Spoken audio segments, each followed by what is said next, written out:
The film opens with a scene of a woman named Mary who is in labor. Her husband, Jack, remains by her side throughout, encouraging her through the process. After some time of struggling, she succeeds in giving birth to a baby boy. But the struggle doesn't end there. Mary soon resumes struggling, as she tries to push out her second child, the twin. Unfortunately, the couple don't get to rejoice this time, for the second baby is stillborn. In the next scene, it appears that some time has passed and Mary can be seen nursing her baby boy, Adam, in a nursery room with 2 cribs. It is revealed that due to her grief, Mary is still reluctant to dispose of the second crib. On the following day, the small family are hanging around their kitchen, having the time of their lives and gushing over the new house they're in, which is a gift from the company Jack works at. Jack leaves for work as usual, and Mary stays at home to do her chores around the house.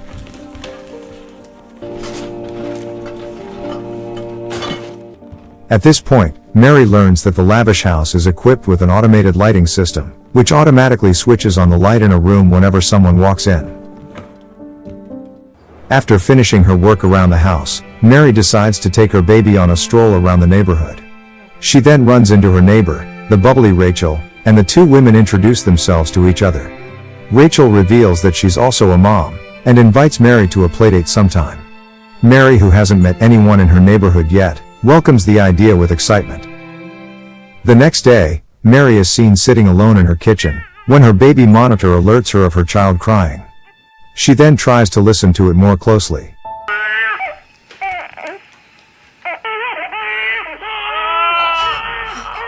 Mary is startled when she could hear the sound of a second baby crying at the same time, so she rushes to the nursery and immediately checks on the second crib. But of course, it's empty.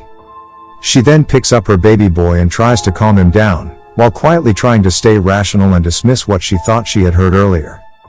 Later that night, Mary and Jack are having supper in the dining room. She tells Jack about what happened earlier, and asks him to buy her a more adept baby monitor. Jack agrees and proceeds to ask her to dispose of the second crib, a request which Mary immediately objects to. On the next night, the couple can be seen acting affectionate and gleeful with each other, as Jack has granted Mary's wish by buying her a new, more advanced baby monitor. They can now see baby Adam through a CCTV camera installed in the nursery. Later that night, however, Mary is woken up from her sleep by the sound of baby Adam crying through the monitor. She jumps in surprise as she sees a figure of a woman walking up to the crib.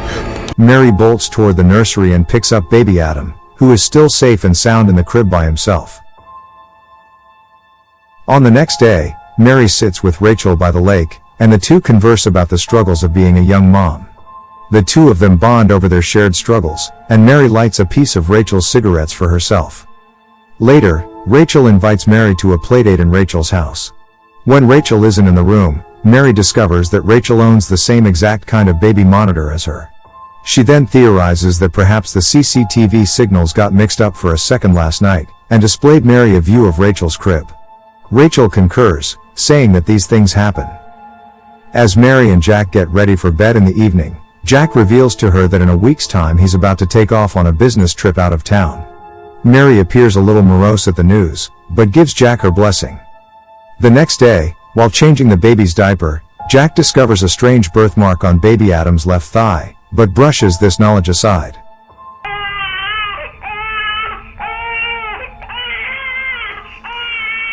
That night, Mary yet again wakes up to the sound of her baby crying.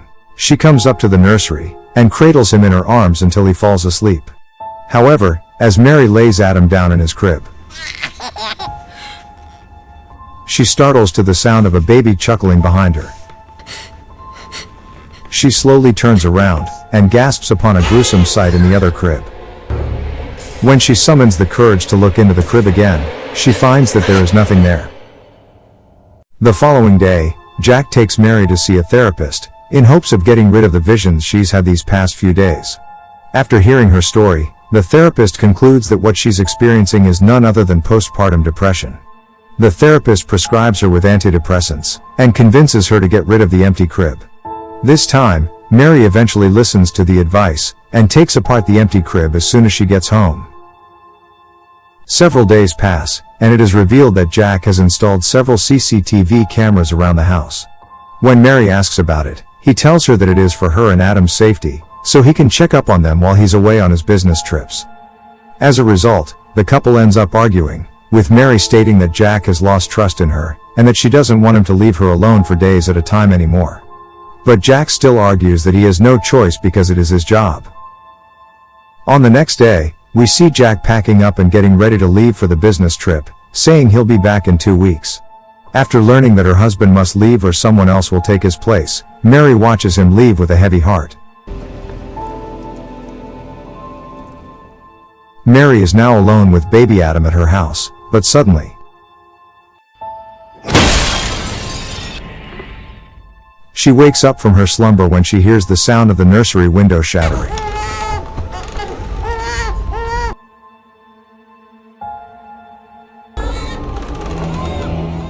She then calls the police over to investigate, and after taking a look around the house, the detective tells her that she doesn't need to worry because he's convinced that the culprit is a local gang of delinquents. Plus, this isn't the first time the gang pulled this sort of stunt. When Mary hears this, she is skeptical but doesn't argue. The next evening, a storm rages outside while Mary sits on the floor, watching the CCTV footage from the other night. She watches the footage recorded by a security camera installed in the room, and could make out a mist of a figure breaking into the window. She tries to lean closer to the screen to take a better look.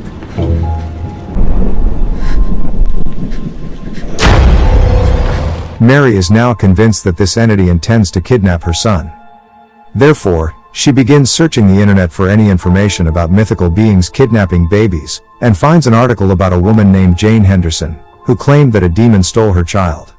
As Mary reads on, she finds that Jane's experience was very similar to what she's been experiencing. On the next day, Mary visits Rachel and tells her about her odd experiences. Upon hearing Mary's story, Rachel takes it upon herself to call Jack to update him about what's going on. When Rachel leaves the room, Mary takes another look at the picture of Jane and her baby on the website from last night. At this point, she notices that Jane's baby bears the same birthmark as the one Adam has on his thigh. Taking this as a sign, Mary takes off to see Jane.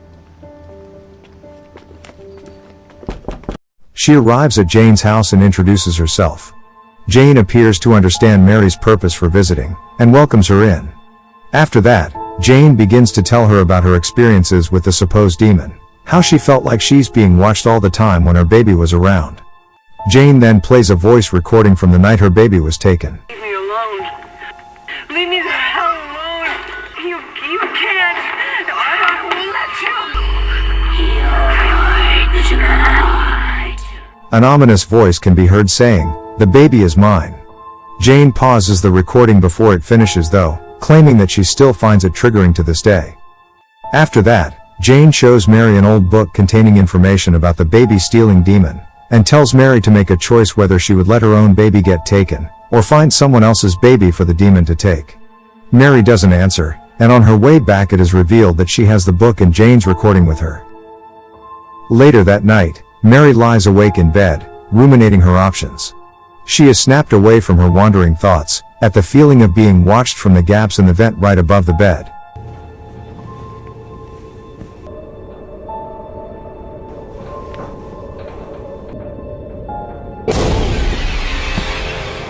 On the next day, Mary is seen having a video call with her mother, but suddenly... He'll be back soon. Well, you don't know. The screen lags and shows a scary figure.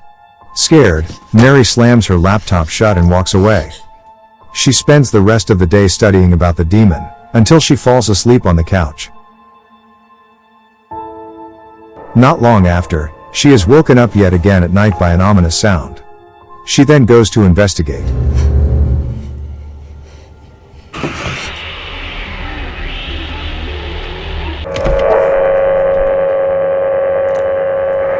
She finds that the sound is coming from the old baby monitor which she hasn't used in a while. The sounds persist, the demon seemingly greeting Mary. Hearing the demon say her name, Mary takes a recording device to document the conversation that ensues. It is at this point she asks the demon the reason why he is targeting her son. We don't get to hear the answer yet, Because the film shifts to the next scene, in which Mary is standing in front of the mirror, looking exhausted and overwhelmed by everything that's been going on in her life. At night, she's lying awake in her bed, but suddenly she hears a strange sound coming from outside her room. Mary takes a knife she prepared on her bedside and goes to investigate.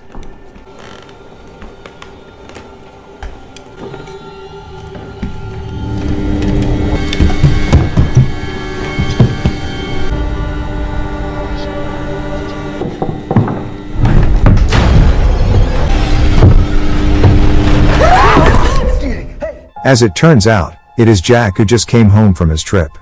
Seeing her wife's messed up condition, Jack wraps the scared Mary in his arms to comfort her. On the following night, Mary paces about the bedroom, rambling about her baby who has been taken by the demon. I can't find him. I can't find him. Jack fetches baby Adam and tries to convince her that nothing's wrong. He is now convinced that her wife's mental health has seriously deteriorated. The next morning, however, as Jack is about to leave for work, he is surprised to find Mary all dressed up and cheerful. After Jack leaves, Mary is in the middle of setting up a bath for baby Adam right when she hears Jack's voice, asking her to open the door for him. I said I'm giving Adam a bath! As Mary steps out of the bathroom, all of a sudden the bathroom door shuts and locks behind her. She begins to panic, afraid that her baby is going to drown to death. No, no, no, no!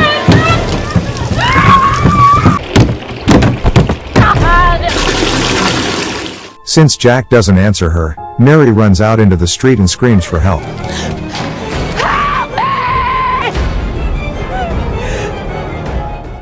At this panic state, she takes an axe from a truck parked across the street, and uses it to tear the door open.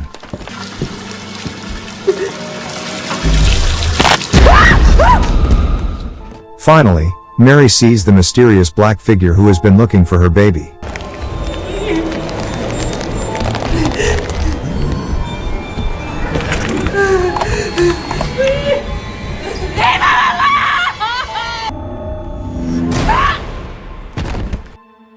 After that, Mary wakes up in a hospital with Jack by her side, reprimanding her for her recklessness.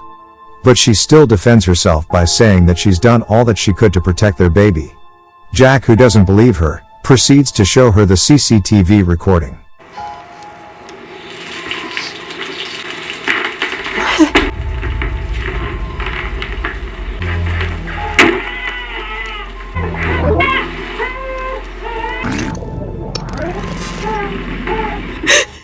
Seeing the recorded CCTV, Mary cries and insists that the demon has tampered with the recording. Just stop it! No! The frustrated Jack steps out of the room and returns not long after, cradling baby Adam in his arms. He hands Mary a tablet that would enable her to monitor their baby from the hospital. Jack then says she just gotta get better soon, excuses himself and goes home. Later that night, Mary is watching the home CCTV, as Jack is putting the baby to bed. He then goes to open the door, and Rachel the neighbor is there. Rachel is welcomed inside, and to Mary's surprise, the two start hooking up. Mary, however, is more concerned about her baby, so she resumes watching the CCTV in the nursery. As Mary finds the demon is there again, she yanks off her intravenous line and bolts away from the hospital, back to the house.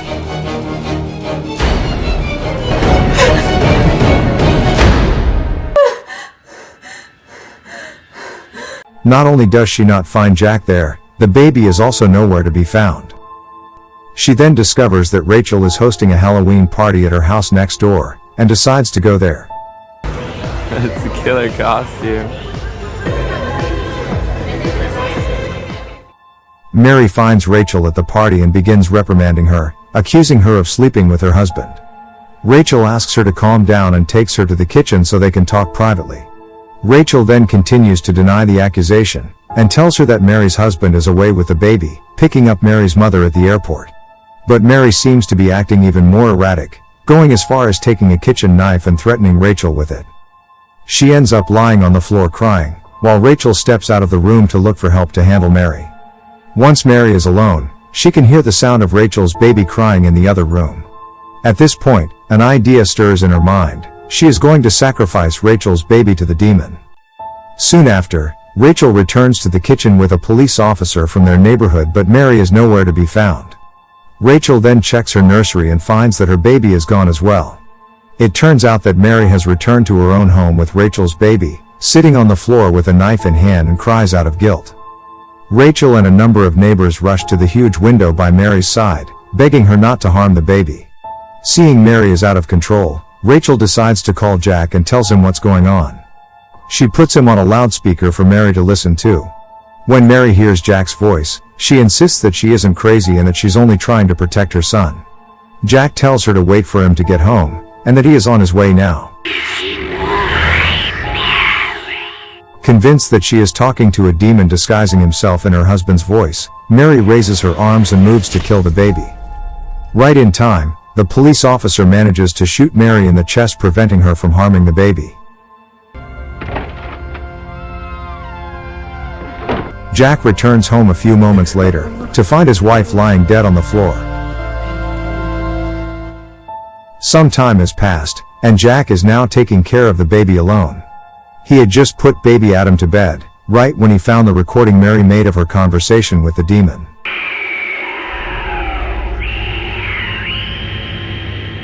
At this point, Jack eventually learns the truth about what had happened behind his wife's erratic mental state. Why my son? Your other son tasted so sweet. The demon told Mary to sacrifice any baby in order to save her son. We can see that Jack now regrets not listening to his wife before. Then all of a sudden, the light in the room across the hall switches on. Jack, who has a strong sense that something is wrong, goes to investigate and enters the nursery. At the end of the film, he looks into the crib and the film ends without revealing to us what Jack sees.